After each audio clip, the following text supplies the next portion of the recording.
Why do most people live a mediocre life? Reasons for a mediocre life and strategies to overcome it. அதுதான் இன்னைக்கு பார்க்க போகிறோம். நம்ம நாட்டில் 60 வயதிற்கும் மேற்பட்டவர்கள் ஒரு 100 பேர் எடுத்துக்கிட்டோம் அப்படின்னா அதில் வெறும் 5 பேர் மட்டும்தான் ஃபினான்ஷியலி இண்டிபெண்ட்டாக ஒரு எக்ஸ்ட்ராடினரி லைஃப்பை லீட் பண்ணுறாங்க. மீதமுள்ள 95% பேர் அவங்க பசங்களை நம்பியோ இல்லை அவங்க சாகிற வரைக்கும் உழைச்சோ ஒரு மீடியாக்கர் லைஃப்பை தான் லீட் பண்ணுறாங்க. ஏன் இந்த 5% மனிதர்களால் முடிகிறது 95% மனிதர்களால் முடியலை? அதுக்கான ரீசன்ஸ் என்ன, அதை எப்படி ஓவர் கம் பண்ணுறது அப்படின்றத தெளிவாக சொல்லியிருக்காரு ஹால் எல்ராட் அவரோட புக் மார்னிங் மிராக்கிளில். அதை தான் நம்ம இன்றைக்கி பார்க்க போகிறோம். நீங்களும் அந்த 5% மனிதர்களாக ஃபினான்ஷியலி இண்டிபெண்ட்டாக ஒரு எக்ஸ்ட்ராடினரி லைஃப்பை லீட் பண்ணுமா? அப்போ வாங்க பார்க்கலாம். Hello everyone, I am Dr. Avinash. I am an orthopedic surgeon by profession and a life improvement strategist by passion. உங்கள் வாழ்க்கையில் ஏற்பட்ட கடந்த கால தோல்விகளை உங்கள் மனசுலேயே வச்சுட்டு அதை மறுபடியும் ப்ளே பண்ணிகிட்டே இருப்பீங்க. அதுதான் ரியர் வியூ மிரர் சிண்ட்ரோம். இப்படி பண்ணிகிட்டு இருக்கிறப்போ அடுத்த ஸ்டெப்புக்கு நம்ம போகவே முடியாது. ஃபார் எக்ஸாம்பிள், சின்ன வயசில் எக்ஸாமுக்கு சீக்கிரம் எந்திரிச்சு படிக்கணும் அப்படின்னு 5 மணிக்கெலாம் அலாரம் வச்சுருப்பீங்க. பட் ஏதோ ஒரு ரீசனால் உங்களால் எந்திரிச்சிருக்க முடியாது. அந்த தாட்டை நீங்கள் இன்டர்னலைஸ் பண்ணிவிட்டு இப்போது அடல்ட் ஆனதுக்கப்புறம் நீங்கள் 5 மணிக்கு எந்திரிச்சு ஜிம்முக்கு போகணுன்னு பிளான் பண்ணுறப்போ மறுபடியும் அதே தாட் தான் வரும். ஒரு நாள் கஷ்டப்பட்டு எந்திரிப்பீங்க, 2வது நாள் கஷ்டப்பட்டு எந்திரிப்பீங்க, பட் 3வது நாள் அது என்ன பாஸ் இது போதும் அப்படின்னு சொல்லி நிப்பாட்டிடுவீங்க. ஸோ கடந்த கால தோல்விகள் உங்களோட நிகழ்காலத்தையும் இன்ஃப்ளூயன்ஸ் பண்ணுது அப்படின்னா அதுதான் அந்த ரியர் வியூ மிரர் சிண்ட்ரோம். சரி, இப்போ இந்த ரியர் வியூ மிரர் சிண்ட்ரோமை எப்படி நம்ம ஓவர் கம் பண்ணுறது? நம்ம மனசில் வச்சுக்க வேண்டியது என்னென்னா, எந்த ஒரு நல்ல ஹேபிட்டை ஃபார்ம் பண்ணணும் அப்படின்னாலும் மினிமம் 30 நாளாவது தேவைப்படும். ரிசர்ச்சில் நிறையா சொல்கிறாங்க, 21 நாள்லேருந்து 260 நாள் வரைக்கும் தேவைப்படுன்ற மாதிரி சொல்கிறாங்க. வேறு ரிசர்ச்சர்ஸ் வேறு மாதிரி சொல்கிறாங்க. பட் அட்லீஸ்ட் 30 நாள் ட்ரை பண்ணிங்க அப்படின்னா எந்த ஒரு ஹேபிட்னாலும் உங்களுக்கு ஸ்டிக் ஆகும். அந்த 30 நாளில் மொதல் 10 நாள் ரொம்பவே அன்கம்ஃபர்டபுளாக இருக்கும், அன்பியரபிளாக இருக்கும்னு சொல்லலாம். 2வது 10 நாள் கொஞ்சம் கஷ்டமாக அன்கம்ஃபர்டபுளாக மட்டும் இருக்கும்.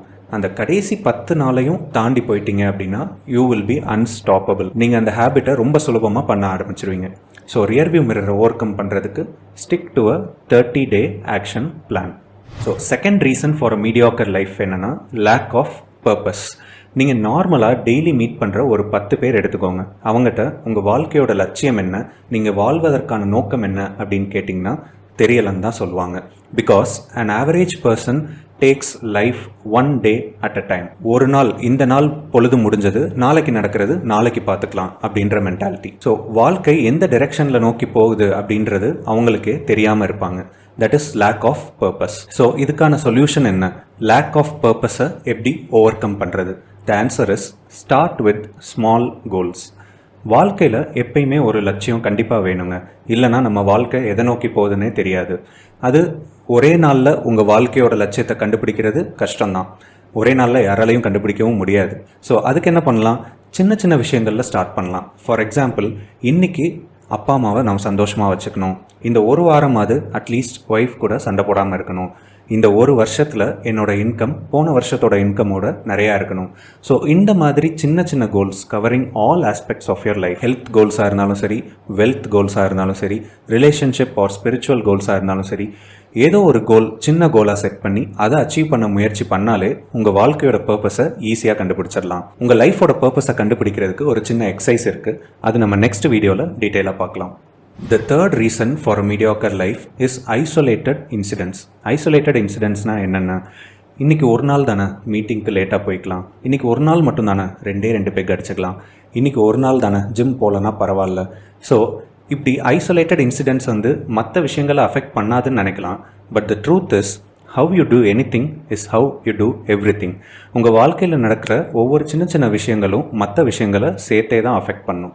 ஸோ நெக்ஸ்ட் டைம் உங்களுக்கு இந்த மாதிரி தாட்ஸ் வர்றப்போ இது இந்த ஒரு தடவையோடு நிற்க போகிறதில்ல, மற்ற விஷயங்களையும் அஃபெக்ட் பண்ணும், நிறையா தடவை நடக்கும் அப்படின்றத மனசில் வச்சுட்டு அப்போவே அந்த விஷயத்தை கரெக்டாக பண்ணிடுறது தான் பெட்டர்.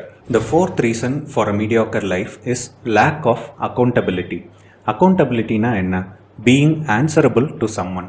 நீங்கள் நல்லா யோசிச்சு பாருங்கள். ஸ்கூல் டேஸில் ஹோம்ஒர்க் பண்ணலை அப்படின்னா எங்கள் டீச்சர் திட்டுவாங்களோன்ற பயத்திலேயே ஹோம்ஒர்க் பண்ணிவிடுவோம். ஸ்கூலுக்கு கொண்டு போகிற லஞ்சை சாப்பிடாமல் வந்தால் எங்கள் அம்மா திட்டுவாங்கன்ற பயத்தில் சாப்பிட்டு வந்துடுவோம். So when you are answerable to someone, ஒருத்தருக்கு பயந்து ஒரு விஷயத்த பண்ணுறீங்க அப்படின்னா அதை எப்பயுமே கொஞ்சம் கரெக்டாகவே பண்ணிடுவீங்க. அடல்ட்ஸ் ஆனதுக்கப்புறம் என்ன பண்ணுறோம்? புதுசாக நம்மளுக்கு ஃப்ரீடம் கிடைச்ச மாதிரி யாருக்கும் பயப்பட தேவையில்லை அப்படின்னு சுற்றுறோம். பட் ஒரு ஹெல்த்தி அக்கௌண்டபிலிட்டி பார்ட்னர் இருந்தால் நீங்கள் பண்ணணும்னு நினைக்கிற நல்ல விஷயங்களை, நல்ல ஹேபிட்ஸை ஈஸியாக பண்ணலாம். அது யாராக வேணால் இருக்கலாம். கோச்சாக இருக்கலாம், ஒரு மென்டாராக இருக்கலாம், ஏன் ஒரு ஃப்ரெண்டாக இருக்கலாம், உங்கள் ஒய்ஃபாக இருக்கலாம், உங்கள் ஃபேமிலி மெம்பர்ஸ் யாராக வேணாலும் இருக்கலாம். பட் ஒரு அக்கௌண்டபிலிட்டி பார்ட்னரோட ஒரு நல்ல ஹேபிட்டை ஸ்டார்ட் பண்ணாலோ, ஒரு நல்ல ஹேபிட்டை பண்ணுறப்போ அது ரொம்ப நாள் நீடிக்கும். சப்போஸ் நீங்கள் இன்றைக்கி ஜிம் போக வேண்டாம்னு நினைக்கிறப்போ, இன்றைக்கி ஏன்டா வரல அப்படின்னு கேட்குறதுக்கு அங்கே ஒரு ஆள் இருந்தால் கண்டிப்பாக நீங்கள் போகணும்னு நினைப்பீங்க. So that is the importance of an accountability partner. நீங்கள் என்ன நல்ல விஷயம் ஸ்டார்ட் பண்ணணும், நீங்கள் என்ன நல்ல ஹேபிட்ஸை ஸ்டார்ட் பண்ணணும்னு நினச்சாலும் ஒரு அக்கௌண்டபிலிட்டி பார்ட்னரோட சேர்ந்து பண்ணும்போது அதனுடைய சக்ஸஸ் ரேட் கூடவே இருக்கும். The fifth reason for a mediocre life is a mediocre circle of influence. ஒரு நல்ல கோட் இருக்குங்க, you are the average of 5 people around you. உங்களை சுற்றியுள்ள 5 நபர்களின் சராசரி தான் நீங்கள். அது உண்மைதாங்க. சப்போஸ் உங்களோட ஃப்ரெண்ட்ஸ் எல்லாருமே ஸ்மோக் பண்ணுறவங்களா இருந்தால் இவென்ச்சுவலாக நீங்களும் ஒரு நாள் ஸ்மோக் பண்ண ஆரம்பிப்பீங்க. உங்களோட கொலீக் ஒருத்தர் எப்போ பார்த்தாலும் குறை சொல்கிறவராக இருந்தால் நீங்களும் வீட்டுக்கு வந்து ஏதோ ஒரு விஷயத்துக்கு குறை சொல்ல ஆரம்பிச்சிடுவீங்க. ஸோ நம்மளை சுற்றி இருக்கவங்களோட ஹேபிட்ஸை தான் நம்ம இம்பைப் பண்ணுறோம். இதுக்கான சொல்யூஷன் என்ன? Change your circle of influence. உங்கள் லைஃபுக்கு யாரெல்லாம் பேட் இன்ஃப்ளூயன்ஸ்னு தோணுதோ அவங்கள டிஸ்டன்ஸில் வச்சுக்கோங்க. உங்கள் லைஃப்க்கு யாரெல்லாம் குட் இன்ஃப்ளூயன்ஸ்னு தோணுதோ அவங்கள கிட்ட வச்சுக்கோங்க. நம்ம சோஷியல் மீடியாவை வெறும் என்டர்டைன்மெண்ட்காக யூஸ் பண்ணாமல் இதுக்காகவும் யூஸ் பண்ணலாம். ஒரு நல்ல லீடரை ஃபாலோ பண்ணுறதுக்கோ, இல்லை ஒரு நல்ல லைக் மைண்டட் கம்யூனிட்டியை க்ரியேட் பண்ணுறதுக்கோ நம்ம சோஷியல் மீடியாவை யூஸ் பண்ணலாம். யூடியூப்பில் வெறும் க்யூட் வீடியோஸ் மட்டும் பார்க்காம இந்த மாதிரி life improvement videos and motivational வீடியோஸும் பார்க்கலாம். So change your circle of influence, change your life. Alright, reason number 6 is lack of personal development. Our levels of success will rarely exceed our levels of personal development because success is not something we acquire, it's something we attract by who we are. by Jim Rohn. இதில் நம்ம புரிஞ்சுக்க வேண்டிய விஷயம் என்னென்னா, நம்ம எவ்வளோ தூரம் நம்ம நாலேஜ், ஸ்கில்ஸ், நம்மளோட ஹெல்த், ஓவராலாக நம்மளோட பர்சனல் டெவலப்மெண்ட்டை இன்க்ரீஸ் பண்ணுறோமோ அவ்வளோதான் நம்மளோட சக்ஸஸும் இன்க்ரீஸ் ஆகும். So daily invest some time in developing yourself. Self improvement books படிக்கலாம், like this one, Morning Miracle. Daily exercise பண்ணலாம், ஹெல்த்தியாக சாப்பிட்லாம், உங்களோட நாலேஜை டெவலப் பண்ணலாம். ஸோ உங்களோட பர்சனல் டெவலப்மெண்ட்டை டெய்லி கான்சன்ட்ரேட் பண்ணிங்க அப்படின்னா definitely you will achieve success in life and come out of the mediocre life. The last reason for a mediocre life is lack of urgency. நாளைக்கு பார்த்துக்கலாம், இன்றைக்கி டயர்டாக இருக்குது, நாளைக்கு ஆரம்பிச்சுக்கலாம், அதுக்குன்னு ஒரு டைம் வரும், அப்போ பார்த்துக்கலாம். இந்த மென்டாலிட்டி நம்மள நிறைய பேருக்கு இருக்குது, இன்க்ளூடிங் மீ. பட் இந்த புக்கை ரீட் பண்ணதுக்கப்புறம் தான் இது எவ்வளோ டேஞ்சரஸான ஹேபிட்னு எனக்கு புரிஞ்சது. எப்போவுமே ஒரு டைம் ஃப்ரேம்குள்ளே ஒரு விஷயத்தை முடிக்கணும் அப்படின்னு ஆரம்பித்தாதான் சக்ஸஸ்ஃபுல்லாக முடிக்க முடியும். இந்த டைமுக்குள்ளே இந்த வேலையை முடிக்கணும் அப்படின்ற மென்டாலிட்டி இல்லைன்னா அந்த விஷயத்தை நம்ம பண்ணவே ஆரம்பிக்க மாட்டோம். எல்லாத்தையும் தள்ளி போட்டுகிட்டே போவோம். ஒரு எக்ஸ்ட்ராடினரி லைஃப்பும் நம்மளை விட்டு தள்ளி போய்கிட்டே இருக்கும். ஸோ அதுக்கு இடம் கொடுக்காம எந்த ஒரு நல்ல விஷயமா இருந்தாலும் அதை அப்போவே ஸ்டார்ட் பண்ணணும் அப்படின்ற மென்டாலிட்டியோட ஒரு அர்ஜென்சி க்ரியேட் பண்ணி ஒர்க் பண்ண ஆரம்பிங்க. ஸோ நீங்கள் ஒரு எக்ஸ்ட்ராடினரி லைஃப்பை லீட் பண்ணணுமா, ஃபினான்ஷியலி இண்டிபெண்ட்டாக இருக்கணுமா, இப்போ இருக்கிற மீடியாக்கர் லைஃப்லேருந்து வெளியில் வரணுமா, அப்போது இந்த 7 ரீசன்ஸில் எந்த ரீசன் உங்களை அஃபெக்ட் பண்ணுதுன்னு பார்த்துட்டு அதுக்கான சொல்யூஷன்ஸை தேடி அதை அப்ளை பண்ணி பாருங்கள். உங்களோட எக்ஸ்பீரியன்ஸை கமெண்ட் செக்ஷனில் ஷேர் பண்ணுங்கள். இந்த வீடியோ பிடிச்சிருந்தா like, share and comment. Until next time, bye by.